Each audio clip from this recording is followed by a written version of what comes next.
제발 납품해 주십시오. 진짜 저희 굶어 죽습니다. 일본 굴지기업의 사장이 한국 공장 바닥에 무릎을 꿇었습니다. 3대째 40년 동안 도요태 부품을 납품해온 가업이 고작 3개월 만에 붕괴 직전에 몰렸기 때문입니다. 한국 배터리 공급이 끊기는 순간 152명의 직원은 하루아침에 실업자가 될 처지에 놓였습니다. 모든 길이 막힌 끝에 남은 선택지는 단 하나. 일본이 식민 지배하던 평생 하찮게만 생각해왔던 나라, 한국이었습니다. 그가 하천국이라 여겼던 한국의 삼성 SDI 공장에서 목격한 현실은 충격 그 자체였습니다. 그리고 일본으로 돌아간 그는 일본 국민 전체를 향해 폭탄 같은 말을 던집니다. 일본은 한국 발 아래 있는 나라입니다. 일본이 발칵 뒤집힌 그날의 진실, 지금부터 공개합니다. 합니다. 그 전에 1초 만에 누를 수 있는 좋아요 버튼을 눌러 대한민국을 응원해주세요. 또 어디서 듣고 계신지 댓글로 알려주세요. 네. 그러면 우리 대한민국 국민은 모두 하나로 연결됩니다. 저는 미야자키 켄타로입니다. 67살이고 도요타 1차 협력업체 사장이죠. 할아버지가 세우시고 아버지가 키운 회사를 35년간 운영해왔어요. 그날 아침까지만 해도 제 인생은 견고했습니다. 60년 가업이라는 자부심, 도요타와 함께 성장해온 역사, 그 모든 게 흔들릴 거라곤 상상도 못했죠. 오전 9시 30분이었어요. 사무실에 앉아 커피를 마시고 있었습니다. TV에서 속보가 떴죠. 도요타 전기차 라인 전면 중단. 화면 속 아나운서의 목소리가 차갑게 울렸어요. 한국 배터리 공급 중단으로 인한 생산 마비입니다. 손에 쥔 커피잔이 떨렸습니다. 아니, 잔이 아니라 제 손 자체가 떨리고 있었어요. 뜨거운 커피가 손등에 튀었지만 느껴지지 않았죠. 머릿속이 하얘졌습니다. 한국 배터리 도요타가 멈춘다고요? 전화기가 울렸어요. 발신자는 도요타 본사 구매팀장이었습니다. 미야자키 사장님. 목소리가 딱딱했어요. 모든 발주를 즉시 중단합니다. 그게 전부였죠. 설명도 없었습니다. 사과도 없었어요. 그저 통보였죠. 네, 알겠습니다. 겨우 그 말만 했어요. 전화를 끊고 나서야 현실이 느껴졌습니다. 35년이었어요. 단 한 번도 주문이 끊긴 적 없었습니다. 리먼 사태 때도 동일본 대지진 때도 우린 함께 버텼죠. 도요타와 미야자키 정밀은 한 몸이나 다름없었어요. 그런데 지금 그 관계가 일방적으로 끊어진 겁니다. 사무실 창문 너머로 공장이 보였어요. 152명의 직원들이 일하고 있었습니다. 20대 신입사원부터 60대 베테랑까지, 그들의 가족까지 합하면 500명이 훌쩍 넘죠. 아이들도 있고 노부모도 있을 거예요. 제 결정 하나에 500개의 인생이 걸려 있었습니다. 가슴이 조였어요. 숨이 막혔습니다. 손바닥에 땀이 배었죠. 한국 배터리 때문에 중얼거렸어요. 도무지 이해가 안 됐습니다. 배터리 하나로 일본 자동차 산업 전체가 멈출 수 있다니. 말도 안 되는 일이었죠. 일본이 세계 최고의 자동차 강국 아니었나요? 도요타, 혼다, 닛산. 전 세계가 인정하는 브랜드들이잖아요. 그런데 지금 한국 부품 하나 때문에 모든 게 멈췄다는 겁니다. 믿을 수가 없었어요. 책상 위 가족 사진을 봤습니다. 흑백 사진 속 할아버지, 칼라 사진 속 아버지, 그리고 지금의 저. 3대가 이어온 회사였어요. 일본 기술은 절대 무너지지 않는다. 아버지가 늘 하시던 말씀이었죠. 저도 그렇게 믿었습니다. 우리 기술이면 충분하다고, 일본이 최고라고 생각했어요. 그런데 지금 보니 착각이었던 겁니다. 우린 이미 한국 없이는 아무것도 할 수 없는 구조였던 거죠. 모르고 있었어요. 아니, 모른 척했던 겁니다. 다음 날 아침, 공장 문 앞에 직원들이 모여 있었습니다. 소문은 이미 퍼진 듯했어요. 불안한 눈빛들이 저를 향했죠. 사장님, 우리 어떻게 되는 겁니까? 40대 중반쯤 돼 보이는 직원이 물었습니다. 목소리가 떨리고 있었어요. 대답할 수 없었어요. 입이 열리지 않았습니다. 뭐라고 말해야 할까요? 괜찮다고요? 거짓말이죠. 걱정하지 말라고요? 저부터 걱정투성이인데 67년을 살면서 이렇게 무력한 적이 없었어요. 최선을 다하겠습니다. 겨우 그 말만 했습니다. 최선이 뭔지도 모르면서 그렇게 말했죠. 직원들의 표정이 어두워졌어요. 제 대답이 그들을 안심시키지 못했다는 걸 알았습니다. 사무실로 돌아와 의자에 앉았어요. 천장을 올려다봤죠. 형광등 불빛이 눈부셨습니다. 왜 하필 한국이었을까? 왜 하필 배터리였을까? 그 질문들이 머릿속을 맴돌았어요. 그런데 대답은 나오지 않았습니다. 어릴 적부터 들었던 이야기가 있습니다. 한국은 일본이 가르친 나라다. 할아버지도, 아버지도 그렇게 말씀하셨어요. 저도 당연하게 믿었죠. 의심해 본 적이 없었습니다. 할아버지는 전쟁이 끝나고 폐허에서 일본을 다시 세운 세대였죠. 우리가 한국의 기술을 전수했다. 늘 그렇게 말씀하셨습니다. 철강도, 자동차도, 전자제품도 전부 일본이 가르쳤다고요. 한국은 그걸 배워서 성장한 나라라고 하셨어요. 아버지 세대도 마찬가지였습니다. 1980년대 한국 기업들이 일본 기술을 배우러 왔던 시절이 있었죠. 삼성, LG, 현대. 그들은 일본 공장을 견학했고 일본 기술자들에게 배웠어요. 봐라. 저것들이 우리한테 배우러 온다. 아버지는 그게 자랑스러우셨습니다. 저도 그 시절을 기억해요. 97년 한국에 금융위기가 왔을 때죠.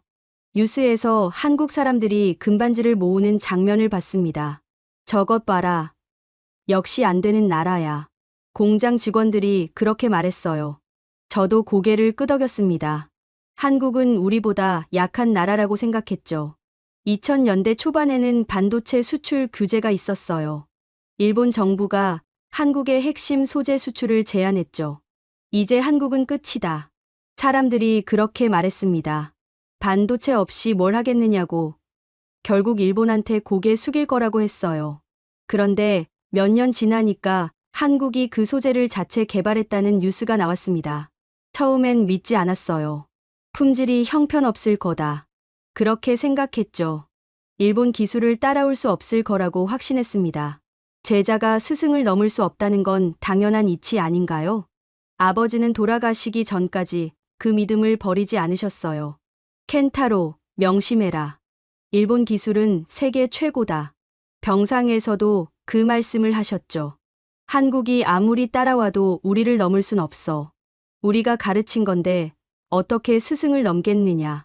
저는 고개를 끄덕였습니다. 네. 아버지 말씀이 맞습니다. 회사를 물려받고 나서도 그 생각은 변하지 않았어요. 도요타와 일하면서 일본 기술의 우수성을 매일 확인했습니다. 정밀도, 내구성, 품질 관리. 모든 면에서 완벽했죠. 역시 일본이야. 자부심이 있었어요. 한국 배터리가 전기차에 들어간다는 걸 알았을 때도 별 생각 없었습니다. 그냥 싼 게 장점이겠지. 그렇게 치부했어요. 가격 경쟁력 때문에 쓰는 거라고 생각했죠. 품질은 당연히 일본 파나소닉이 더 좋을 거라고 믿었습니다. 그런데 지금 그 한국 배터리 없이는 도요타가 멈춰버렸어요.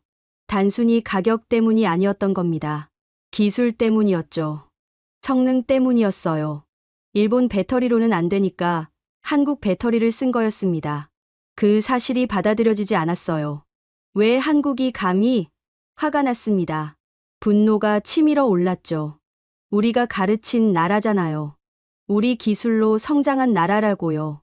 그런데 지금 우리를 무릎 꿇게 만들다니. 밤에 잠이 오지 않았습니다. 침대에 누워서 천장만 바라봤어요. 할아버지 목소리가 들렸습니다. 일본이 최고다. 아버지 목소리도 들렸죠. 제자가 스승을 넘을 순 없다. 그런데 현실은 달랐어요. 제자가 스승을 넘은 게 아니라 애초에 제자가 아니었던 건 아닐까요? 아니에요. 그럴 리 없습니다. 저는 고개를 저었어요. 한국은 분명 우리보다 아래였죠. 지금도 그럴 거예요. 이건 일시적인 현상일 뿐입니다. 곧 일본이 다시 따라잡을 거예요. 하지만 가슴 한쪽이 불안했습니다. 혹시 제가 틀렸던 건 아닐까? 우리가 믿어왔던 게 전부 착각이었던 건 아닐까? 그 생각이 들자 두려워졌어요. 67년간 믿어온 모든 것이 무너질 것 같았습니다. 다음 날 자료를 찾기 시작했습니다. 제대로 알아야 했어요. 한국 배터리가 정말 그렇게 대단한지 아니면 그냥 일시적인 현상인지 확인하고 싶었죠. 노트북을 켰어요. 검색창에 글로벌 배터리 시장 점유율을 입력했습니다. 엔터를 누르는 손가락이 떨렸어요. 화면에 그래프가 떴죠. 숫자들이 보였습니다. LG 에너지 솔루션 23%, SK온 13%, 삼성 SDI 8%, 한국 3사 합치니까 44%였어요. 거의 절반이었습니다. 그 아래 파나소닉은 12%, 일본 전체를 합쳐도 한국 한 회사에도 못 미쳤죠. 손으로 화면을 문질렀어요. 혹시 잘못 본 건 아닐까 싶었습니다. 다시 봤죠. 똑같았어요. 숫자는 변하지 않았습니다. 조작일 수도 있어. 혼잣말을 했어요. 한국 쪽 자료니까 부풀렸을 거라고 생각했습니다. 일본 경제산업성 사이트로 들어갔죠. 공식 통계를 확인했어요. 거기도 똑같았습니다. 한국이 압도적이었어요. 다른 자료를 찾았습니다. 배터리 에너지 밀도 비교표였어요. 킬로그램당 와트시 단위로 나와 있었죠. LG 에너지 솔루션 270와트시, SK온 260와트시, 파나소닉은 240와트시였습니다. 숫자 차이가 작아 보일 수도 있어요. 하지만 배터리 업계에선 10와트시 차이도 엄청난 겁니다. 그게 주행거리 50km 차이로 나타나거든요. 한국 배터리가 일본보다 한 세대 앞서 있었던 겁니다. 불량률 데이터도 봤어요. 한국 배터리는 만 개당 1건 미만이었습니다. 파나소닉은 3건이었죠. 3배 차이였어요. 이게 맞나? 중얼거렸습니다. 믿고 싶지 않았어요. 충전 속도 비교 자료를 열었습니다. 80% 충전까지 걸리는 시간이었죠. 한국 배터리는 18분, 일본은 27분, 거의 10분 차이였어요. 전기차 시대에서 10분은 승부를 가르는 시간입니다. 자료를 보면 볼수록 현실이 명확해졌어요. 한국이 일본을 앞섰다는 게 아니었습니다. 아예 다른 차원에 있었던 거죠. 비교 자체가 안 되는 수준이었어요. 책상에 머리를 묻었습니다. 숨이 막혔어요. 아버지가 평생 믿어온 게 거짓이었던 겁니다. 아니, 거짓까지는 아니었어요. 그때는 맞았을 수도 있죠. 하지만 지금은 아니었습니다. 세상이 바뀌었는데 우리만 과거에 머물러 있었던 거예요. 제자가 스승을 넘을 수 없다. 아버지 말씀이 귓가에 맴돌았어요. 웃음이 나왔습니다. 쓴 웃음이었죠. 제자가 스승을 넘은 게 아니었어요. 애초에 제자가 아니었던 겁니다. 우린 그들을 과소평가했던 거죠. 금융위기 때를 떠올렸어요. 한국 사람들이 금을 모으던 장면. 안 되는 나라라고 비웃었던 기억. 그런데 그들은 그 위기를 딛고 일어섰습니다. 우리가 비우는 동안 그들은 기술에 투자했어요. 연구했고 개발했죠. 반도체 소재 수출 규제 때도 마찬가지였어요. 이제 끝이다 라고 생각했죠. 하지만 그들은 3년 만에 자체 개발에 성공했습니다. 우리가 안주하는 동안 그들은 달려왔던 거예요. 머릿속이 복잡했어요. 혼란스러웠습니다. 67년간 당연하다고 믿었던 것들이 무너지고 있었죠. 일본이 최고라는 믿음, 한국은 우리보다 아래라는 생각, 전부 착각이었어요. 노트북을 닫았습니다. 더 이상 보고 싶지 않았어요. 하지만 숫자는 머릿속에서 지워지지 않았습니다. 44%, 270와트시, 만 개당 1건. 그 숫자들이 계속 떠올랐죠. 창밖을 봤어요. 공장 굴뚝에서 연기가 나오지 않았습니다. 멈춰 있었죠. 저 연기를 다시 피우려면 한국의 손을 벌려야 했어요. 인정해야 했습니다. 우리가 졌다는 걸. 가슴이 답답했어요. 자존심이 무너지는 소리가 들렸습니다. 하지만 현실은 냉정했죠. 숫자는 거짓말하지 않아요. 데이터는 명확했습니다. 한국이 우리를 넘어선 게 아니라 이미 다른 세계에 있었던 거예요. 전화기를 들었습니다. 누구한테 전화해야 할까요? 도요타, 한국 배터리 회사, 아무 데도 전화할 수 없었어요. 인정하기가 너무 힘들었습니다.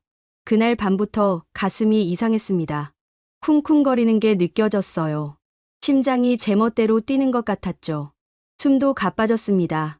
침대에 누웠는데 잠이 오지 않았어요. 새벽 4시였습니다.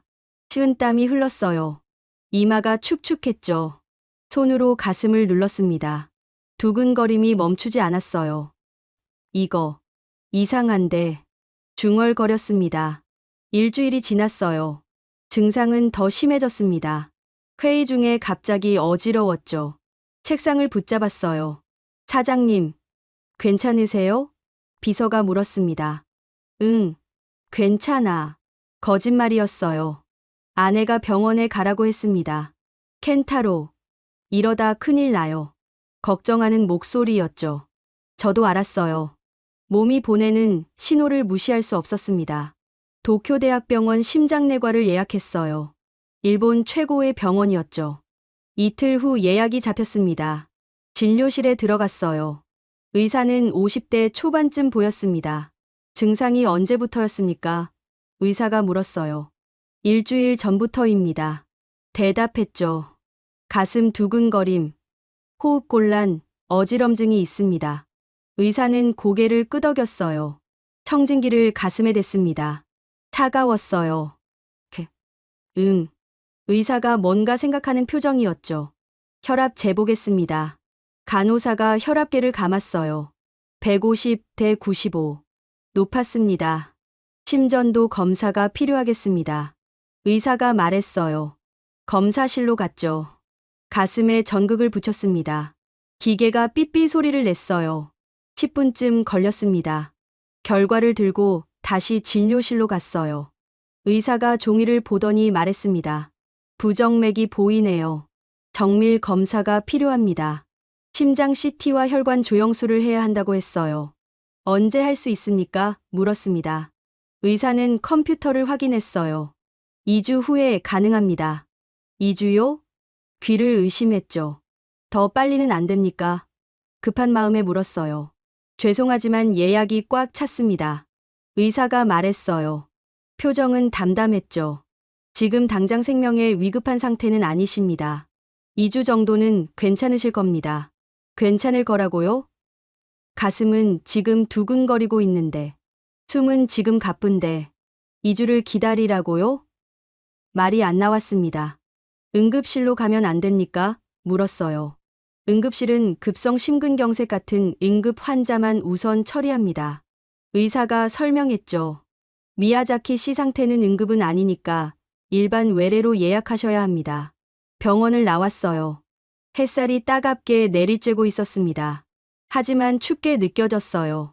일본 최고의 병원에서 2주를 기다리라니. 그 사이에 제가 쓰러지면 어쩌죠? 집에 돌아와서 아내에게 말했습니다. 2주 후래요. 아내 얼굴이 굳었어요. 2주나 기다리라고요? 목소리가 떨렸죠. 다른 병원은요? 물었습니다. 다른 병원도 알아봤어요. 게이오 대학병원, 준텐도 대학병원. 전부 비슷했습니다. 빠르면 열흘, 느리면 3주였어요. 일본 의료 시스템이 이렇게 느린 줄 몰랐죠. 기술은 세계 최고인데 왜 이렇게 느린 거야? 혼잣말을 했어요. 일본 의료 기술은 분명 우수합니다. 장비도 좋고 의사 실력도 뛰어나죠. 하지만 시스템은 달랐어요. 느렸습니다. 그날 밤 가슴 통증이 더 심해졌어요.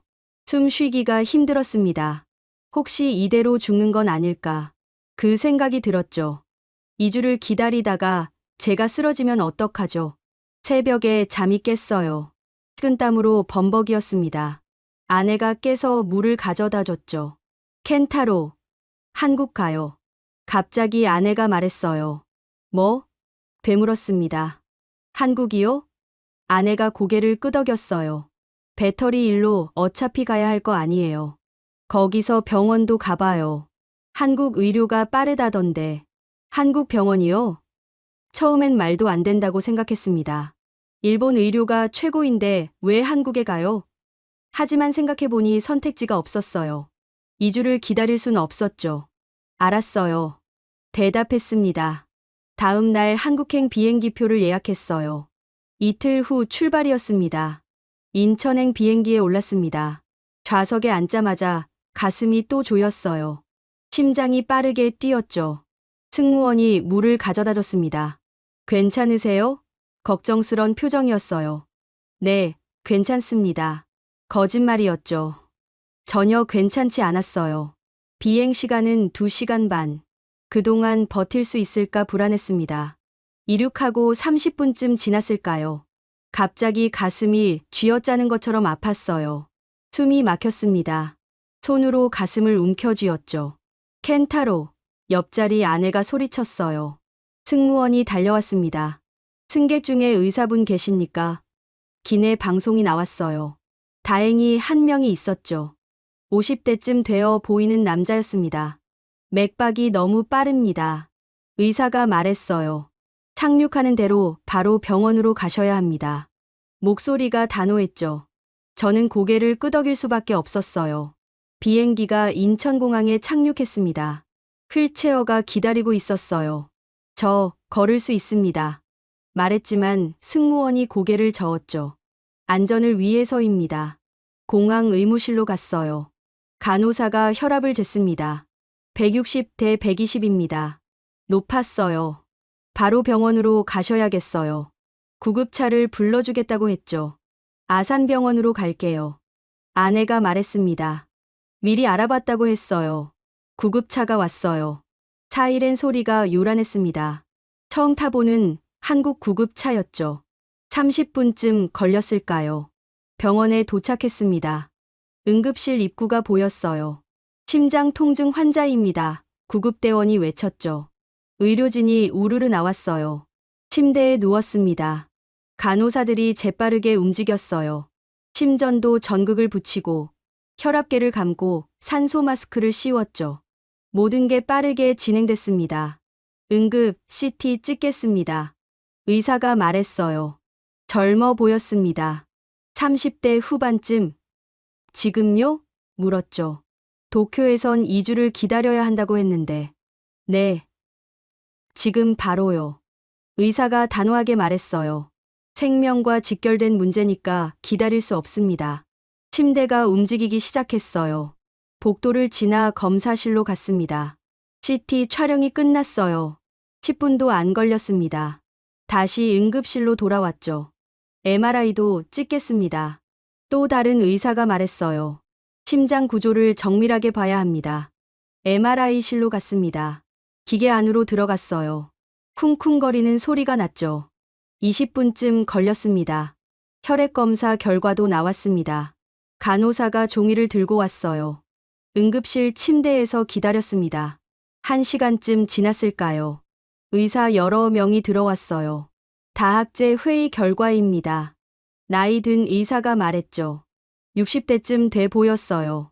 관상동맥 3군데 협착이 있습니다. 화면을 보여줬어요. 60%, 70%, 85% 막혔습니다. 숫자를 들으니 현실로 느껴졌어요. 오늘 밤 넘겼으면 위험했습니다. 의사가 진지하게 말했어요. 85% 막힌 혈관이 완전히 막혔다면 급성 심근경색이었을 겁니다. 등골이 오싹했어요. 오늘 밤이요? 도쿄에서 2주를 기다렸다면 저는 어떻게 됐을까요? 생각만 해도 아찔했습니다. 내일 아침 8시에 스텐트 시술 들어가겠습니다. 의사가 말했어요. 오늘은 중환자실에서 모니터링하고요. 간호사들이 다시 움직였죠. 중환자실로 옮겨졌습니다. 온갖 선이 제 몸에 연결됐어요. 심전도 모니터가 삐삐 소리를 냈죠. 켄타로, 괜찮아요? 아내가 손을 잡았습니다. 응, 대답했어요. 그런데 눈물이 났습니다. 왜 우는지 모르겠어요. 무서웠던 걸까요? 안도해서였을까요? 그냥 눈물이 흘렀습니다. 일본에서는 2주를 기다리라고 했어요. 한국에서는 당일에 모든 검사를 끝냈죠. CT, MRI, 혈액 검사, 심장 초음파. 전부 6시간 만에 끝났습니다. 이 나라는 빠르네요. 중얼거렸어요. 아내가 웃었습니다. 그러게요. 한국 의료가 이렇게 빠른 줄 몰랐어요. 모니터 화면을 봤어요. 제 심장 박동이 그래프로 나타났습니다. 규칙적으로 뛰고 있었죠. 살아있다는 증거였어요. 이 나라가 절 살린 겁니다. 감사합니다. 지나가는 간호사에게 말했어요. 한국말로요. 서툴렀지만 마음을 담았습니다. 간호사가 미소 지었어요. 천만에요. 편히 쉬세요. 다음 날 아침 8시 수술실로 들어갔습니다. 차가운 조명이 눈부셨어요. 긴장하지 마세요. 의사가 말했죠. 국소 마취라서 의식은 있을 겁니다. 손목에 주사를 놓았어요. 서늘한 감각이 퍼졌습니다. 모니터 화면에 제 심장 혈관이 보였죠. 검은 선들이 복잡하게 얽혀 있었어요. 저게 제 심장입니까? 물었습니다. 네. 여기 보이시죠? 의사가 화면을 가리켰어요. 이 부분이 막힌 곳입니다. 혈관이 가늘어진 게 보였죠. 지금 스텐트 넣겠습니다. 가는 관이 혈관 속으로 들어갔어요. 화면으로 보니 신기했습니다. 내 몸속인데 처음 보는 풍경이었죠. 조금만 참으세요. 의사가 말했어요. 뭔가 펴지는 느낌이 들었습니다. 아프진 않았어요. 그냥 이상한 감각이었죠. 됐습니다. 의사가 말했어요. 두 번째 혈관 갈게요. 같은 과정이 반복됐습니다. 세 번째도 마찬가지였어요. 1시간 30분쯤 걸렸을까요? 수술 끝났습니다. 의사가 웃었죠. 성공적이었어요. 회복실로 옮겨졌습니다. 아내가 기다리고 있었어요. 켄타로, 손을 잡았죠. 수술 잘 됐대요. 아내 눈에 눈물이 맺혔습니다. 그때 휴대폰이 울렸어요. 일본에서 온 전화였습니다. 비서였죠. 사장님, 큰일 났습니다. 목소리가 떨렸어요. 나카가와 사장이 기자회견했습니다. 나카가와 제 경쟁사 사장이었어요. 같은 도요타 협력업체였죠. 뭐라고 했는데? 물었습니다. 한국에 굴복하는 건 매국행위라고 했습니다. 가슴이 철렁했어요. 방금 수술한 심장이 다시 두근거렸죠. 더 있습니다. 비서가 말했어요. 일본 기술로 버텨야 한다고. 한국 배터리 쓰는 건 자존심을 버리는 거라고 했습니다.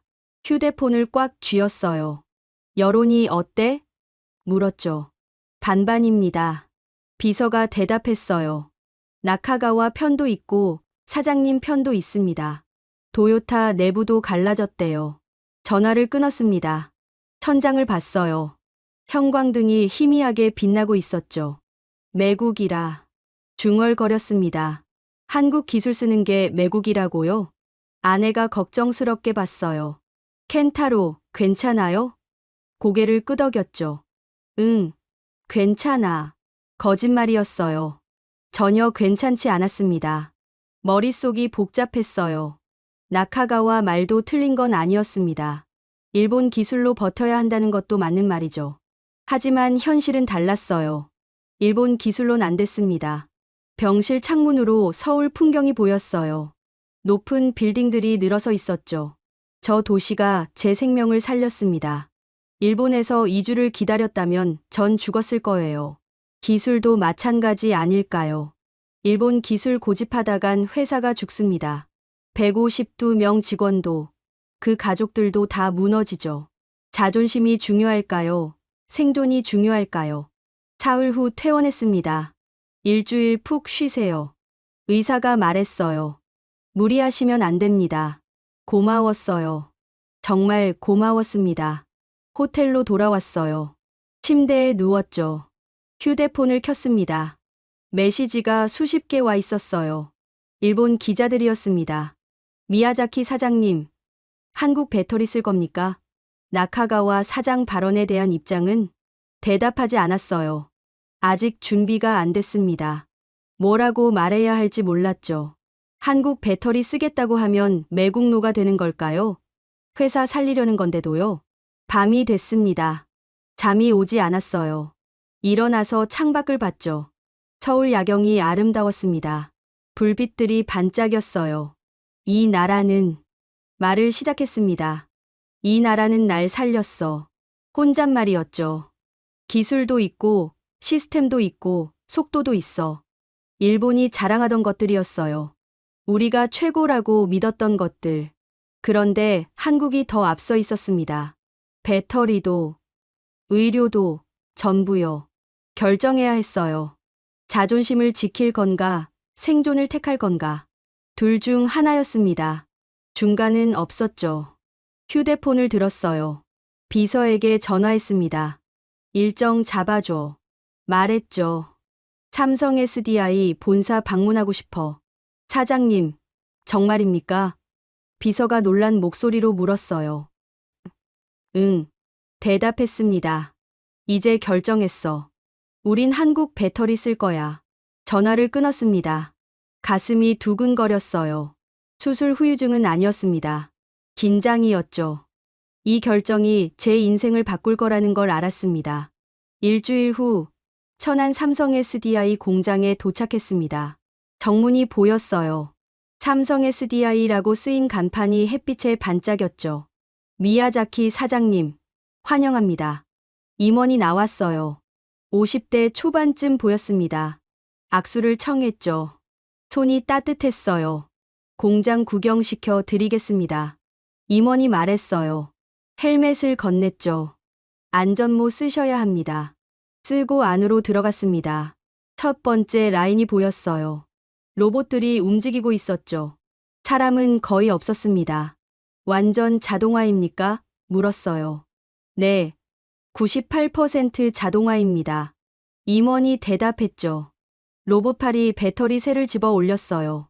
정밀하게 움직였습니다. 오차가 보이지 않았죠. 저 로봇은 0.01mm 단위로 작업합니다. 임원이 설명했어요. 다음 구역으로 갔습니다. 거대한 화면들이 벽을 채우고 있었어요. 인공지능 품질 관리 시스템입니다. 임원이 말했죠. 모든 셀을 실시간 검사합니다.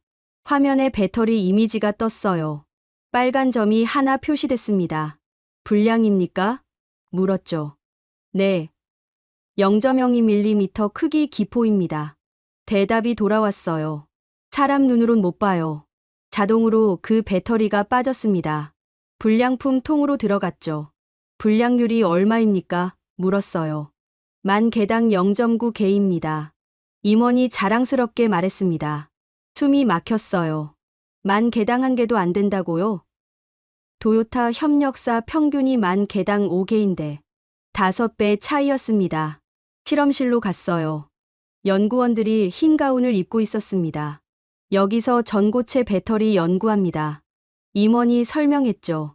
유리병 너머로 실험이 보였어요. 배터리를 망치로 내리치고 있었습니다. 충격 시험입니까? 물었죠. 네. 안전성 테스트입니다.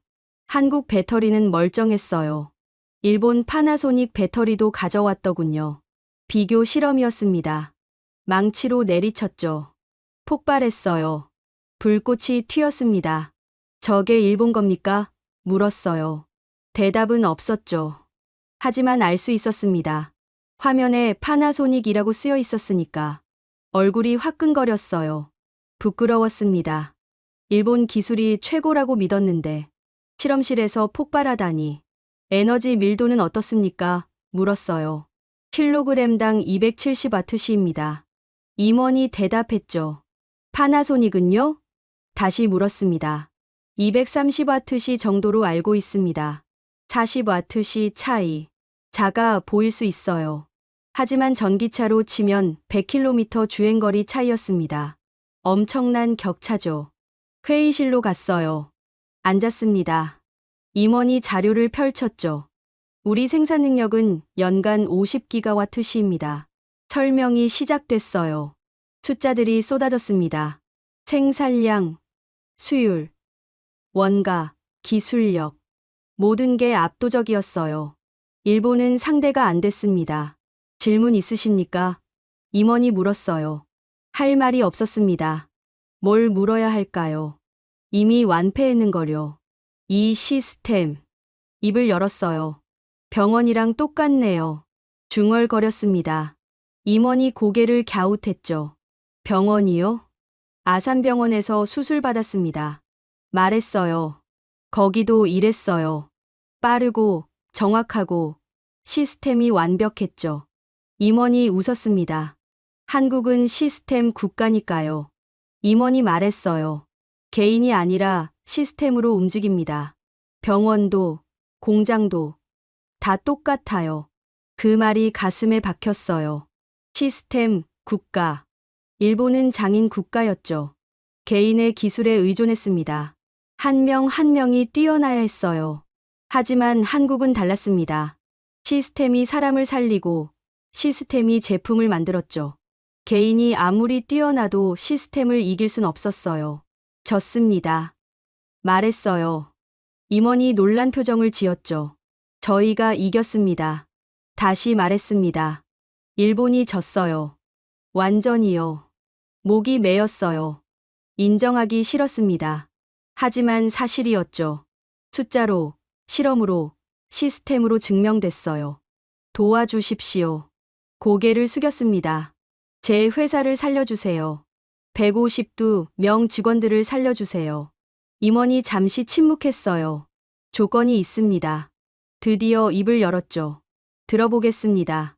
대답했습니다. 일본 정부가 공식 사과해야 합니다. 임원이 말했어요. 배터리 수출 규제에 대해서요. 가슴이 철렁했죠. 그리고 기술 로열티를 내셔야 합니다. 임원이 덧붙였어요. 우리 기술 쓰는 거니까요. 당연한 말이었습니다. 이건 보복이 아닙니다. 임원이 진지하게 말했어요. 비즈니스입니다. 기술 가진 쪽이 갑이에요. 그게 자본주의 룰이죠. 맞는 말이었어요. 예전엔 일본이 갑이었습니다. 한국한테 로열티 받았죠. 이제 입장이 바뀐 겁니다. 알겠습니다. 대답했어요. 조건 받아들이겠습니다. 임원이 손을 내밀었죠. 악수했습니다. 공장을 나왔어요. 하늘을 봤습니다. 구름 한 점 없이 맑았죠. 가슴이 답답했어요. 일본 사람으로서 처음 느껴보는 감정이었습니다. 패배. 완전한 패배였어요. 기술로도, 시스템으로도, 미래로도 졌습니다. 도쿄로 돌아왔습니다. 공항에 기자들이 몰려 있었어요. 미야자키 사장님, 카메라 플래시가 터졌죠. 한국 배터리 쓰실 겁니까? 누군가 소리쳤어요. 나카가와 사장 발언에 대한 입장은요? 다른 기자가 물었습니다. 아무 대답도 하지 않았어요. 차에 올라탔죠. 집으로 가는 길, 거리가 낯설게 느껴졌습니다. 일주일 만에 돌아온 도쿄였는데 다른 도시 같았어요. 다음 날, 회사 이사회를 열었습니다. 이사들이 모였어요. 12명이었죠. 사장님, 결정하셨습니까? 한 이사가 물었습니다. 한국 배터리 씁니다. 말했어요. 회의실이 술렁였죠. 조건이 있습니다. 이어서 말했습니다. 일본 정부 사과와 기술 로열티입니다. 말도 안 됩니다. 나이 든 이사가 소리쳤어요. 그건 굴욕입니다. 다른 이사들도 고개를 끄덕였죠. 굴욕이 아닙니다. 제가 말했어요. 생존입니다. 152명 직원 생각해 보세요. 그 가족들은요? 하지만 자존심이. 이사가 말을 이었죠. 자존심으로 밥 먹습니까? 제가 끊었어요. 자존심으로 월급 줍니까? 회의실이 조용해졌어요. 저 한국에서 수술 받았습니다. 말했죠. 일본에선 2주를 기다리래요. 한국은 당일에 해줬습니다. 배터리도 봤어요. 이어서 말했습니다. 우리가 졌어요. 완전히요. 인정해야 합니다. 한 이사가 입을 열었어요. 사장님 말씀이 맞습니다. 40대 젊은 이사였죠. 현실을 봐야 해요. 과거에 살 순 없습니다. 투표했습니다. 찬성 7, 반대 5. 근소하게 통과됐어요. 결정된 겁니다. 이틀 후 삼성 SDI 본사로 갔습니다. 서울 강남이었어요. 높은 빌딩이 하늘을 찔렀죠. 엘리베이터를 탔어요. 40층까지 올라갔습니다. 회의실 문이 열렸죠. 임원들이 앉아 있었습니다. 앉으시죠. 전무가 말했어요. 의자에 앉았습니다. 테이블이 넓었어요. 저쪽 끝에 임원들이, 이쪽 끝에 제가 앉았죠. 조건 수락하셨습니까? 전무가 물었어요. 네. 네. 대답했습니다. 일본 정부 사과 요청하겠습니다. 전무가 고개를 끄덕였어요. 기술 로열티는요? 다시 물었죠. 매출의 3% 지불하겠습니다. 대답했습니다. 좋습니다. 전무가 미소 지었어요. 그런데 일어나지 않았습니다. 뭔가 더 있나 싶었죠. 미야자키 사장님. 전무가 진지하게 말했어요. 한 가지 더 있습니다. 가슴이 조였습니다. 일본 언론 앞에서 공개 선언하십시오. 전무가 말했죠. 한국 기술이 일본보다 낫다고요. 숨이 막혔어요. 그건 너무한 거 아닙니까? 일본 사람이 일본 언론 앞에서 한국이 낫다고요? 왜 그래야 합니까? 물었어요. 신뢰 때문입니다. 전무가 대답했죠. 말로만 인정하는 게 아니라 진심으로 인정하는지 보고 싶습니다. 그건 말이 안 나왔어요. 일본 전체를 적으로 돌리는 겁니다. 매국노로 낙인 찍히는 거죠. 하지만 선택지가 없었어요. 이게 아니면 회사가 망합니다. 152명이 길거리에 나앉죠. 알겠습니다. 대답했어요. 목소리가 떨렸습니다. 하겠습니다. 그 순간 무릎이 꺾였어요. 실제로요. 의자에서 일어나려다 힘이 풀렸습니다. 바닥에 무릎이 닿았죠. 사장님, 비서가 놀라서 소리쳤어요. 일으켜 세우려고 했죠. 괜찮습니다. 손으로 막았습니다. 그냥 그 자세로 있었어요. 무릎 꿇은 채로요. 전무를 올려다봤습니다. 부탁드립니다. 말했죠. 제 직원들을 살려주세요. 전무 표정이 변했어요. 놀란 것 같았습니다. 아마 일본 사장이 무릎 꿇을 거라곤 예상 못했을 거예요. 일어나세요. 전무가 말했어요. 목소리가 부드러워졌죠. 그렇게까지 안 하셔도 됩니다. 일어났습니다. 무릎이 아팠어요. 하지만 마음은 편했습니다. 굴욕이라고 생각하지 않았어요. 이건 신뢰였습니다. 이 나라라면 맡길 수 있겠습니다. 말했어요.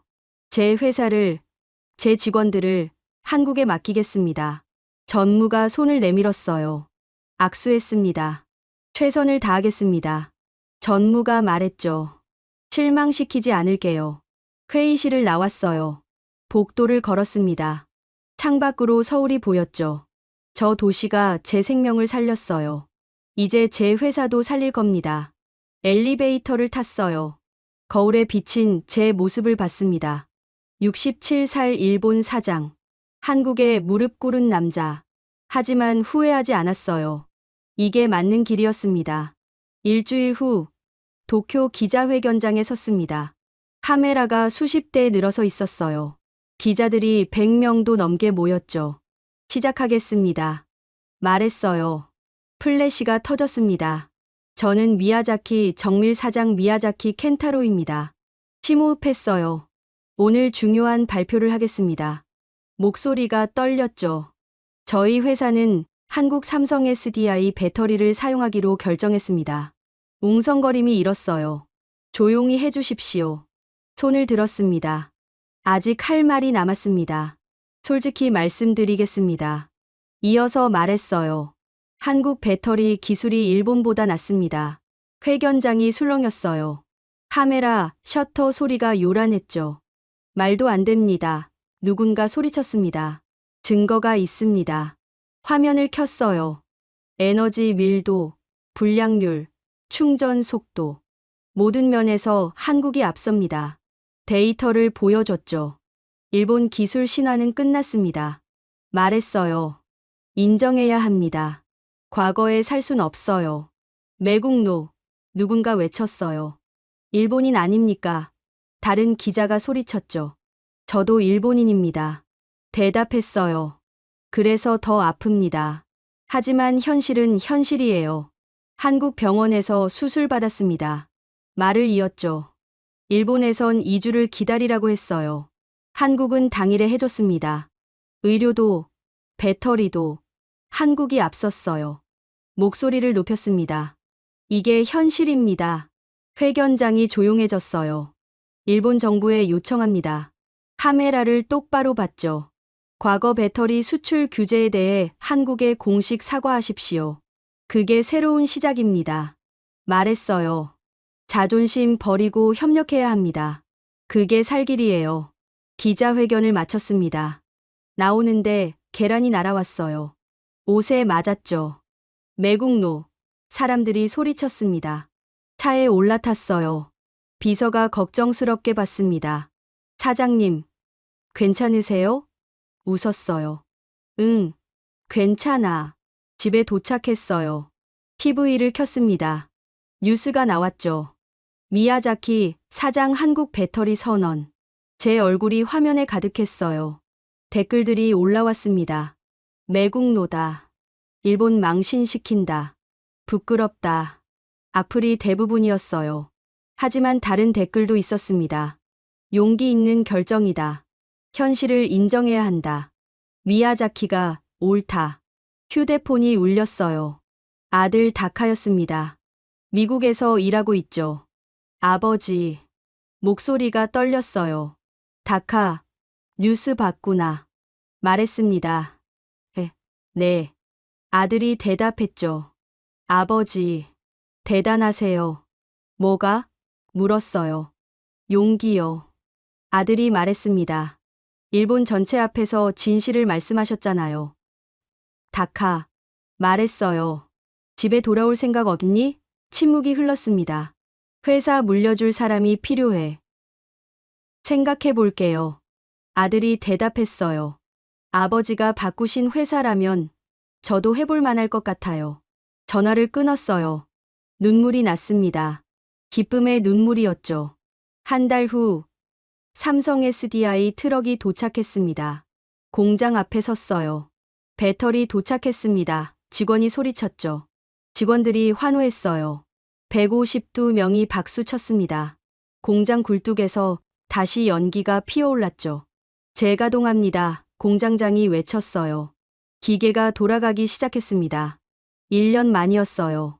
사무실로 돌아왔어요. 창문으로 공장이 보였습니다. 연기가 하늘로 올라갔죠. 살아났구나. 회사가 살아났어. 책상 위 가족 사진을 봤어요. 할아버지, 아버지, 저, 그리고 곧 아들도 들어올 겁니다. 아버지, 중얼거렸어요. 죄송합니다. 아버지 말씀 지키지 못했어요. 하지만 후회는 없었어요. 하지만 회사는 살렸습니다. 사진을 쓰다듬었죠. 직원들도 지켰어요. 창밖을 봤습니다. 석양이 지고 있었어요. 붉은 빛이 공장을 물들였죠. 한국은 제자가 아니었습니다. 스승도 아니었어요. 파트너였습니다. 함께 가야 할 동반자였죠. 그걸 깨닫는데 67년이 걸렸습니다. 늦었지만 지금이라도 알게 돼서 다행이에요. 새로운 시작이었습니다. 일본과 한국, 과거가 아닌 미래를 향해 함께 가는 길. 그 길 위에 저도 서 있습니다. 여러분은 언제 한국의 진짜 실력을 느끼셨나요? 이 이야기가 마음에 닿았다면 구독과 좋아요 부탁드립니다.